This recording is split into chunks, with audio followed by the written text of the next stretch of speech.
December 18, 1942, North Atlantic. The Atlantic rolled beneath us like a living thing, endless and hungry. 3 weeks had passed since the British corvettes fished us from the water after U-382 went down. I still tasted diesel in my dreams. Captain Lieutenant Brower and 19 others never surfaced. 8 of us made it into the rubber dinghy before she slipped under. I watched her go, 3 years of my life vanishing into black water. The conning tower disappeared last, like a man giving a final salute before drowning. January 17, 1943. They've transferred us to an American transport. The British seemed almost apologetic, the Americans less so. Our escort, a lieutenant with a Chicago accent, said we're bound for Virginia. I've told the others to prepare for a long war now.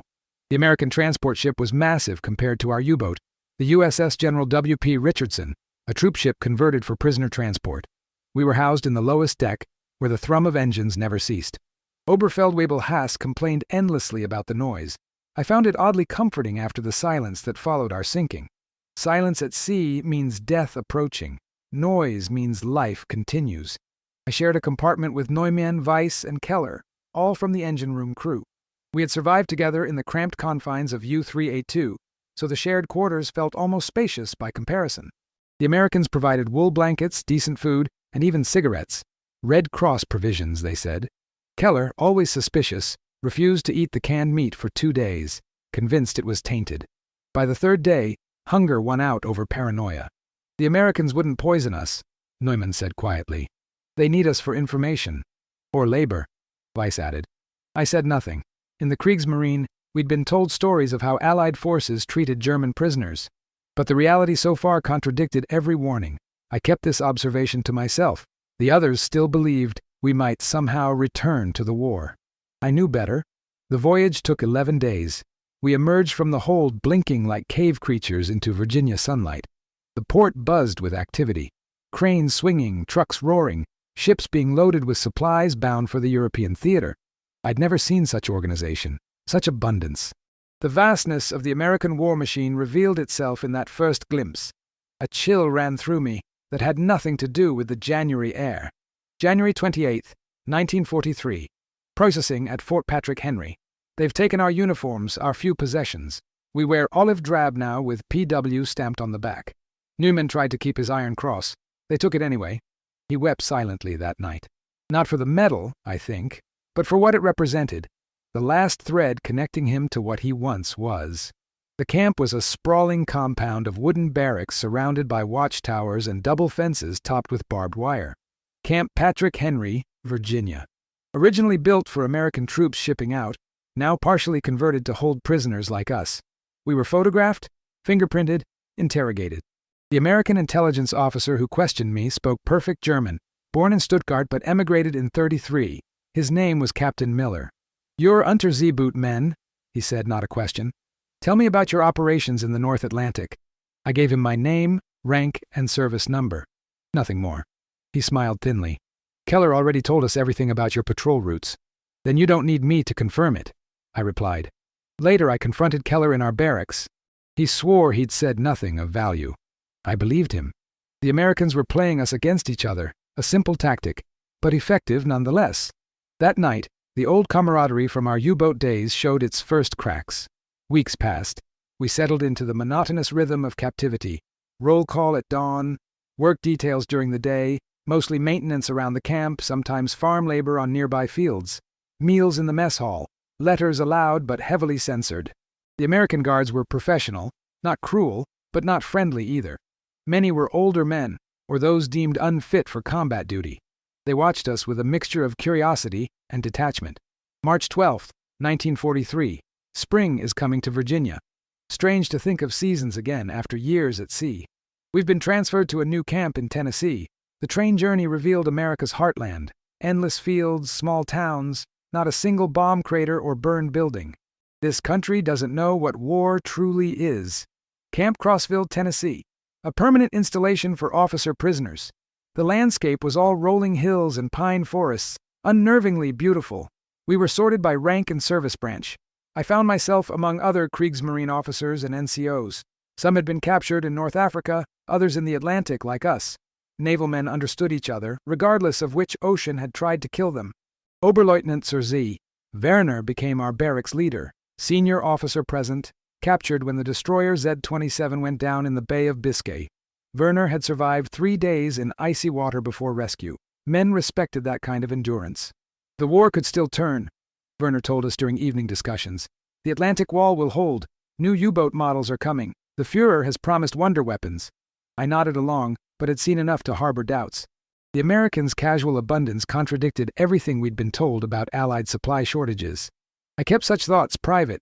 In captivity, hope, even false hope, has value. Summer came. We were allowed to create a garden, organize sports competitions, even put on theatrical productions. The camp had a well-stocked library, surprisingly. I read American authors, Hemingway, Steinbeck, Faulkner. Their vision of America was darker, more complex than the propaganda version we'd been fed in Germany. I found myself drawn to their honesty about human frailty. July 20th, 1943. Today, the camp commander announced that Sicily has fallen. Some men refused to believe it. Werner called it propaganda. But the American newspapers they allow us to read have photographs, detailed maps of the Allied advance. I'm beginning to understand that we are witnessing something irrevocable. Everything changed in September. The camp authorities selected a group of us, myself, Neumann, and 40 others, for transfer to a special work assignment. We boarded buses with blacked-out windows, drove for hours. When they finally let us out, we stood before an enormous factory complex sprawling across what seemed like miles. "Willow Run," announced our escort, a lieutenant named Parker. "Ford bomber plant. You boys are going to help build B-24 Liberators." The irony wasn't lost on any of us. German prisoners building the very bombers that would rain destruction on our homeland. But under the Geneva Convention, we could be assigned non-military production work. The Americans had cleverly classified aircraft assembly as such. We had no choice but to comply. They housed us in a converted warehouse near the factory. Every morning at 5:30, we walked under guard to our stations on the assembly line. The scale of production defied comprehension. The Willow Run facility stretched nearly a mile long. Workers by the thousands swarmed across the floor like ants in a colony. The noise was constant. Rivet guns hammering, machinery whirring, foremen shouting orders through megaphones. October 3rd, 1943. 1 bomber every hour. That's what they're producing now. 1 complete B-24 Liberator every 60 minutes. Neumann broke down today, just collapsed at his station. The American foreman simply motioned for another prisoner to take his place. The line never stopped, not even for a moment. My station was wing assembly. 10 hours a day, I fitted aluminum skin panels over the wing's skeleton. The work was precise, demanding, but not difficult to learn. The Americans had broken aircraft construction into such elementary steps that almost anyone could be taught their portion in a day. It was a fundamental reimagining of manufacturing that made our German methods seem primitive by comparison. I worked alongside American civilians, mostly women, the men being overseas. They called them Rosies, after some propaganda character. At first, they regarded us with suspicion or outright hostility. Some had husbands or brothers fighting Germans in Europe. Over time, the shared rhythm of work created a strange bond. Not friendship, but something like mutual respect. My section supervisor was a woman named Helen Kowalski, perhaps 40 years old, with calloused hands and perpetually oil-stained fingernails. Her son was a gunner on a B-17 over Europe. She told me this on my first day, eyes hard with challenge. I simply nodded and went to work. What could I possibly say? After 2 weeks, she spoke to me during lunch break. "You're different from the others," she said. "You watch everything. Say little." "I'm learning," I replied. "Learning what?" "Why Germany will lose this war." She studied me for a long moment, then returned to her sandwich. The numbers were impossible to ignore. Willow Run alone produced more aircraft than many entire German factories combined, and this was just one plant, in one city. Similar production was happening across America, tanks in Detroit, ships in Philadelphia, ammunition in countless other facilities. The scale crushed any hope I still harbored for German victory. November 15th, 1943. Today, I helped install wiring in bomber, worst 1247 since production began at this plant. 1,247 heavy bombers from a single factory, each capable of carrying 5 tons of explosives to targets in Germany. I think of my mother in Hamburg, my sister in Cologne. Where is bomber number 328 right now? Or U-752? Whose homes are they destroying? Winter descended on Michigan with bitter cold that reminded me of Baltic patrols. The factory never slowed. If anything, Production accelerated as the Americans refined their techniques. They called it an assembly line, but it was more like a river. Materials flowed in one end as raw aluminum, rubber, and wiring, and emerged as completed bombers from the other. One day in December, an important group toured the facility: generals, politicians, and industrialists in expensive suits. Production continued during their visit. We were part of the spectacle. I overheard a silver-haired man in a tailored overcoat say to his companions, "That's the German solution right there," nodding toward us prisoners. "They built 1,000-year Reich. We built 1,000 bombers a month." Neumann never recovered from his breakdown. The Americans transferred him to a camp hospital in Illinois. Rumors spread that he had tried to sabotage a fuel line installation. I doubted this. Neumann had simply seen the truth more clearly than the rest of us, and it had broken him. The truth was, in the numbers, the scale, the relentlessness of American production. Germany had gambled everything on a quick victory, on lightning war. We had not prepared for this. A nation that could outproduce the entire European continent while barely noticing the strain. Christmas came. The factory closed for precisely 24 hours. The guards allowed us small celebrations, even provided extra rations and beer. Werner led us in traditional German carols. I joined in, but my heart wasn't in it. That night, lying awake on my cot, I finally accepted what I had known for months. Germany had already lost. We just didn't know it yet. January 1st, 1944, New Year's Day. The Americans are confident of victory this year. Production quotas for January have increased again. Helen showed me photographs of Detroit's automobile factories, now making tanks. She said before the war, Americans bought new cars every 2 years. Now they build tanks with the same casual efficiency. "We used to make things people want," she said. "Now we make things people fear." Spring brought news of the Soviet advance in the East, Allied preparations in England for a second front. The camp authorities allowed us international newspapers, probably to demoralize us further. It worked. Even Werner's optimism faltered, as reports detailed bombing raids reducing German cities to rubble. I continued working the assembly line, watching bombers take shape from scattered parts to completed weapons. Sometimes I would trace my finger along a particular section of wing or fuselage, my small, invisible signature on the machinery of destruction. Who would die beneath these wings? Soldiers? Civilians? People I knew? The thought should have tormented me, but I felt increasingly numb, disconnected from both my past life and whatever future awaited. In April, Helen's son was shot down over Munich, missing in action. She disappeared from the factory for a week, returned hollow-eyed and silent. I tried to offer condolences, but what words could possibly bridge the gulf between us? She had lost her son to my countrymen. Yet we continued working side by side, building more bombers, feeding the insatiable appetite of war. May 28, 1944. We hear rumors of an imminent invasion of France.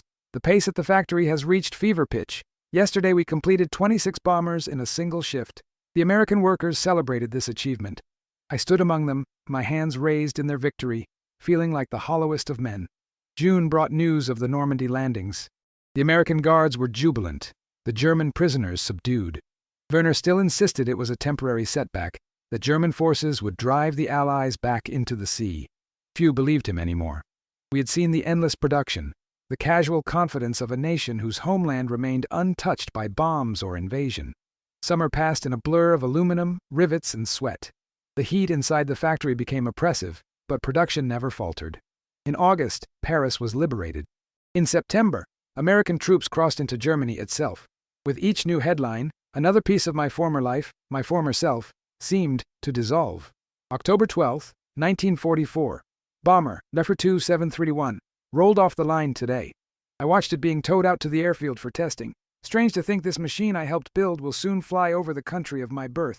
Helen asked if I ever wanted to go back to Germany after the war. The question startled me. I haven't thought beyond captivity in months. What would I go back to? I finally answered. She nodded as if I'd confirmed something she already knew. Christmas 1944 brought news of the German offensive in the Ardennes, the Battle of the Bulge, the Americans called it. Werner and some others saw it as the miracle counterattack they'd been waiting for. I knew better. Having witnessed American production capacity firsthand, I understood it was merely the last convulsion of a dying regime. The factory increased output in response, adding an extra shift. I volunteered for the night hours, preferring darkness and the reduced supervision. One night in January 1945, I found myself alone in a partly assembled bomber fuselage, installing wiring harnesses. The vast factory, was oddly quiet, just the distant sound of machinery and occasional voices. I sat in what would become the radio operator's position, surrounded by the skeleton of an aircraft designed to destroy my homeland. "Contemplating sabotage?" came a voice. Captain Miller, the German-speaking intelligence officer from my initial interrogation, climbed through the open bomb bay door. "No," I replied truthfully. "Just thinking." "About what?" "About miscalculation, about hubris." He settled across from me, lighting a cigarette and offering me one. We smoked in silence for a moment. "You've changed since Virginia," he observed. "I've seen things I can't unsee." "The production line." I nodded. "Germany never understood America. We saw your movies, your jazz music, your consumer culture, and we mistook abundance for weakness. We never imagined this capacity for transformation." Miller exhaled smoke toward the half-installed ceiling panels. "My father was a watchmaker in Stuttgart. Precision craftsmanship, one perfect piece at a time. That's the Germany I remember. And now America builds bombers like sausages, each one good enough to fly, fight, and kill. Does that offend your German sense of perfectionism?" There was no mockery in his tone, just curiosity. "It terrifies my German sense of proportion," I answered. "One bomber every hour, 10,000 tanks, Liberty ships built in days instead of months. Your victory was never in doubt, was it?" "Not to those who understood industrial capacity," Miller admitted. "But wars aren't fought on paper. They're fought by men. Men using machines," I countered. "And you have more machines than we could ever hope to destroy." April 30th, 1945. Hitler is dead. The news reached us this morning. The American workers cheered. The German prisoners stood silent, each man alone with his thoughts. Werner wept openly. Not for Hitler, I think, but for the final death of illusion. I felt nothing but a vague sense of completion, like reaching the end of a book whose conclusion was evident chapters earlier. Germany surrendered on May 8, 1945. The factory stopped production for an entire day, the only time I'd seen the assembly line completely still. There was a celebration, music, dancing. The American workers invited us prisoners to join them. Some did. I stood at the periphery, watching this strange tableau. Victor and vanquished united in relief that the killing might finally stop. "What happens to us now?" I asked Miller, who appeared beside me with 2 glasses of champagne. "Repatriation eventually? But Germany needs rebuilding first. There's talk of keeping skilled prisoners here for another year or more. Building cars instead of bombers? Something like that." I took the champagne but didn't drink. "I helped build machines that destroyed my country." "You had no choice. Precisely what thousands will say at home about their own actions." I finally sipped the champagne. It tasted of nothing. June 15th, 1945. They've shown us photographs and films from the concentration camps. Buchenwald, Bergen-Belsen, Auschwitz. Horror beyond comprehension. Some prisoners insist it's propaganda. Others accept the truth but claim no knowledge. I think of all the rumors we heard and dismissed. The trains that went only one way. The smoke from certain factories. How much willful blindness does it take to unsee such things? Production at Willow Run converted to civilian aircraft, then eventually ceased altogether as wartime contracts ended. Many of us prisoners remained, reassigned to agricultural work or factory jobs elsewhere. America had emerged from the war not just victorious, but transformed. A colossus astride the world, capable of production miracles that had reshaped the global order. I was finally repatriated in March 1946, more than 3 years after U-382 slipped beneath the Atlantic waves. The Germany I returned to barely resembled the one I had left. Cities in ruins, people hollow-eyed and hungry. The arrogance and certainty of the Nazi years replaced by shame and desperate pragmatism. My family home in Hamburg had been destroyed in the firebombing of July 1943. My mother had survived in a shelter, my father had not. My sister in Cologne had lost her husband at Stalingrad, was raising 2 children alone. I moved in with them, found work clearing rubble, then later as a mechanic. The precision skills I'd learned on America's bomber assembly lines proved valuable in rebuilding a shattered nation. Sometimes at night, I dream of Willow Run, the endless conveyor belts, the mechanical rhythm, the bombers taking shape like great aluminum birds. I see Helen's face, hardened by loss, yet determined to continue. I see the silver-haired industrialist. They built 1,000-year Reich. We built 1,000 bombers a month. In the cold reckoning of history, which achievement will prove more lasting? December 24th, 1953, Christmas Eve. 8 years since the war ended. Germany is rebuilding, factories humming again. We make Mercedes automobiles with the same care we once devoted to Messerschmitt fighters. The American occupation continues, but softens each year. Former enemies find accommodation in a new world order. Yet something remains unsettled in me. I was not just a prisoner of war, but a witness to the birth of the American century, the moment when industrial might proved more decisive than courage or ideology. I never told my family much about my time at Willow Run. What could they understand of the revelation I experienced there? How could I explain the vertigo of watching a nation casually outproduce an entire continent while barely straining its resources? They had experienced American power from below, as bombs falling from the sky. I had seen it from within, as bombs taking shape, hour after hour, day after day, a river of destruction flowing from American abundance. Before leaving Michigan, I received an unexpected package from Helen Kowalski. Inside was a small metal part, a wing assembly alignment pin from the B-24 production line, and a brief note. For remembrance. My son came home. Your mother's son should too. I've kept it all these years, this small piece of the machinery that defeated my country, and paradoxically freed it as well. Last month, an American business delegation visited our factory in Stuttgart. Among them was a familiar face, older but unmistakable.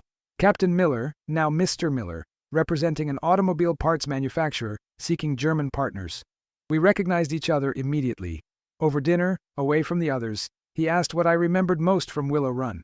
The relentlessness, I told him. The absolute certainty embodied in that assembly line. Germany fought with desperate courage, but America fought with methodical confidence. It wasn't just material superiority, it was psychological inevitability. Miller nodded. That's what my government never fully explained to the American people. We didn't just outproduce Germany. We created a new way of waging war. Impersonal, statistical, industrial. And now? Now we build refrigerators and automobiles the same way. The assembly line didn't go away after victory. It just changed products. I think often of his words in the quiet moments between sleep and waking. The machinery of war, converted to peace but never dismantled. The capacity remains, to build 1,000 bombers a month or 1,000,000 refrigerators or whatever else the next era demands. I was captured twice in that war. First by Allied forces in the Atlantic, then by the revelation of American industrial might. From the second captivity, I never fully escaped. I left half my faith in that Michigan factory. The rest stayed silent inside me. Until now. May 10th, 1954. I dream of the assembly line again last night. In the dream, I stand at my station as bombers roll past, but they're empty inside. No pilots, no crew, just machines building themselves, perpetuating without human direction.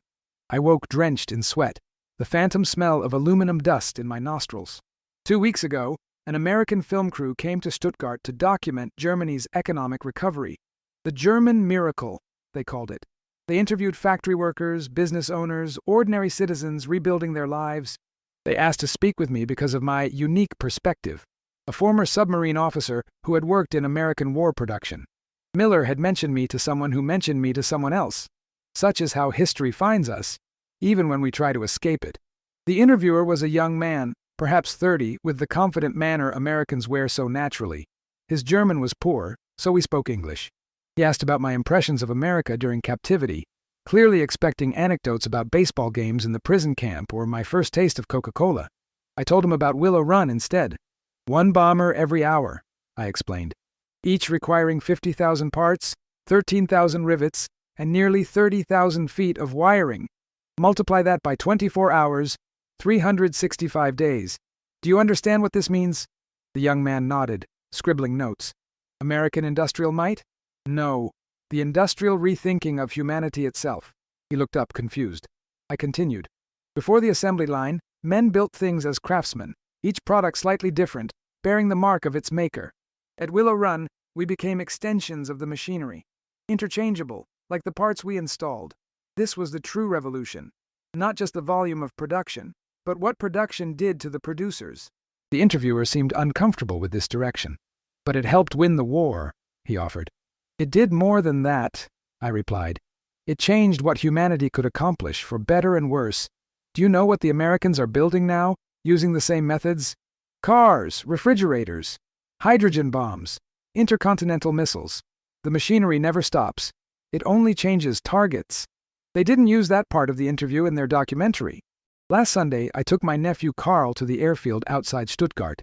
At 10 years old, he's fascinated by aircraft.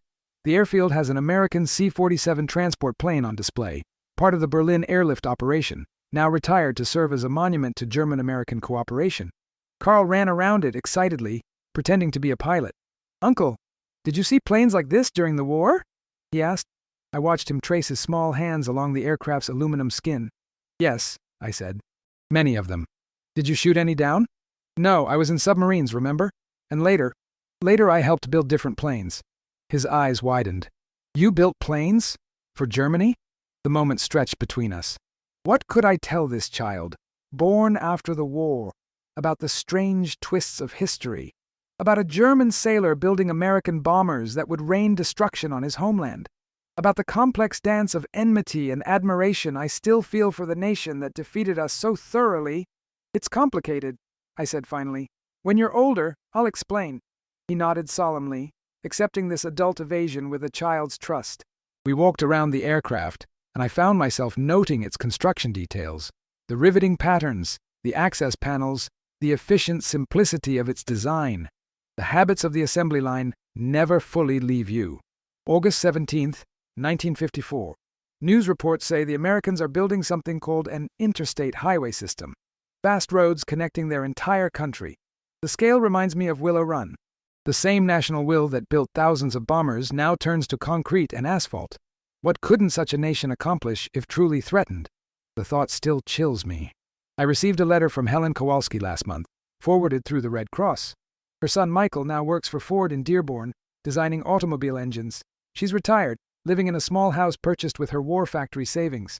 The letter was brief, practical, the American way, but its final lines have stayed with me. Sometimes I walk past the old Willow Run plant and remember how we all worked together. Americans, Germans, everyone. We built terrible, necessary things. Now that's finished. But the knowing how to build them, that never goes away. That's what worries me at night. I wrote back yesterday, telling her about Germany's recovery, about the new factories rising from rubble, about Carl's fascination with aircraft. I didn't share my deeper thoughts, how I see the shadow of Willow Run in everything modern Germany builds, how American production methods have become our own, how former enemies now mimic each other in pursuit of prosperity. The Americans have a phrase, arsenal of democracy. It was their proud self-description during the war. Only those of us who witnessed that arsenal firsthand understand its full implications. Democracy armed with industrial might became something new in human history, not just a political system, but a productive force that could outmatch any competitor. The machinery never sleeps. The assembly line has no politics, no ideology. It simply produces endlessly whatever we ask of it, bombers or refrigerators, medicines or missiles. This is the revelation I carried from captivity. The most powerful force in the modern world is not courage or conviction or even atomic weapons, but the systematic organization of production itself. I write these words in a prospering Germany, surrounded by the fruits of our own economic miracle. We build Mercedes and Volkswagens with the precision once reserved for weapons. American tourists photograph our picturesque villages, seemingly forgetting that their bombers, the very bombers I helped build, reduced our cities to rubble a decade ago. History moves on. The assembly line continues. But in quiet moments, I still hear the rhythm of Willow Run, the pneumatic hammers, the whir of conveyor belts, the calls of foremen echoing across a factory floor larger than many German towns. I feel the aluminum sheets beneath my fingers, smell the machine oil and sweat, see bomber after bomber taking shape like mechanical leviathans, one every hour, day after day. A production miracle that became an instrument of destruction, that became ultimately a terrible kind of salvation. I left half my faith in that Michigan factory. The rest stayed silent inside me, until now. If you want to dive deeper into untold WWB stories, subscribe now and hit the notification bell. New wartime diaries from Forgotten Voices every week, history's secrets revealed.